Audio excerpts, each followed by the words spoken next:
longtemps évoqué, le pass sanitaire est donc officialisé en France. À partir du 9 juin, il faudra montrer patte blanche, ou plutôt son pass sanitaire, à l'entrée des lieux culturels, stades ou foires rassemblant plus de 1000 personnes, en intérieur comme en extérieur. Ce pass prendra la forme d'un QR code dans l'application Tous Anti-Covid. Une version papier est encore à l'étude. Puchieux met en place le service de la police anticommuniste. L'unité est chargée de les traquer, multipliant les filatures, perquisitions et arrestations. Le gouvernement, lui, tente de mobiliser la population contre ces terroristes. La ville de Nantes offre une prime de 500 000 francs à tout informateur sérieux. L'Inde a compté pour près de la moitié des nouveaux cas dans le monde la semaine dernière et un quart de nouveaux décès. Plusieurs États sont sur le point d'entrer dans un confinement complet. J'ai été très marqué dans ma jeunesse par l'État français nous disant que le nuage de Tchernobyl s'était arrêté à la frontière. Oh là, oui. C'était un mensonge d'État. Maintenant, je fais gaffe aux infos officielles. 18 militaires en activité, 25 généraux en réserve. Les principaux signataires de la tribune polémique ont été identifiés. Le chef d'état-major de l'armée tape du poing sur la table et promet des sanctions. Je souhaite la mise à la retraite des officiers signataires. Le maréchal Pétain soutient cette entreprise en appelant lui-même à la délation.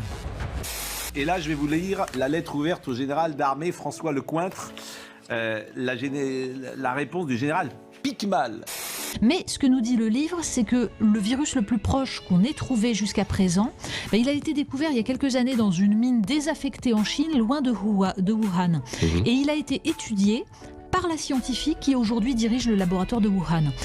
Vous êtes le chef d'état-major des armées. À ce titre, votre premier devoir est de défendre et soutenir les militaires d'actifs ou retraités. Manifestement, vous préférez la chasse aux sorcières. Par votre discipline intellectuelle servile et sans faille, votre carriérisme consternant, votre soumission lamentable au pouvoir politique, vous faites le contraire et êtes prêt par complaisance et bassesse à couper la tête à tous vos pères et vos anciens lamentables. Passionnant en tout cas, Brice Perrier, ce livre qui va sortir et c'est à lire les bonnes feuilles donc dans Marianne. Merci ma chère Natacha Polony. Au lieu de cela, votre autorité morale ne sert qu'à mettre le genou en terre et le petit doigt sur la couture du pantalon. Vous reste-t-il donc un peu de fierté? Comme beaucoup de Français et de militaires, j'ai pour vous un immense dédain. Il y a un récent papier qui est sorti dans la grande revue Le Lancet qui dit « La contamination par ce virus-là, elle se fait essentiellement par l'air ».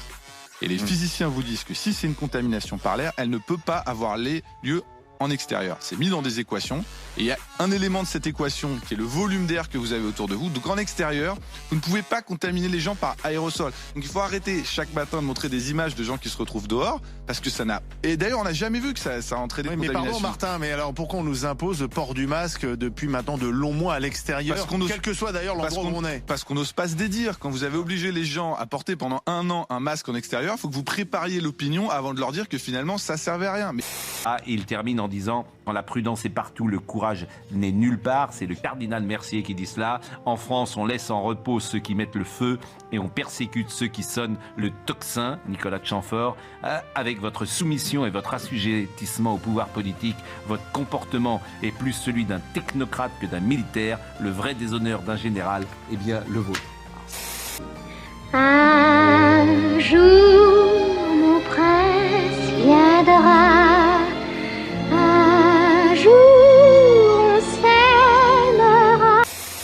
Parce qu'il y a eu des alertes, ça s'appelle la pharmacovigilance. Pour n'importe quel médicament, il y a de la pharmacovigilance. Il y a eu des alertes et ces alertes ont été de bonne qualité. Puisqu'aujourd'hui, tout le monde est d'accord.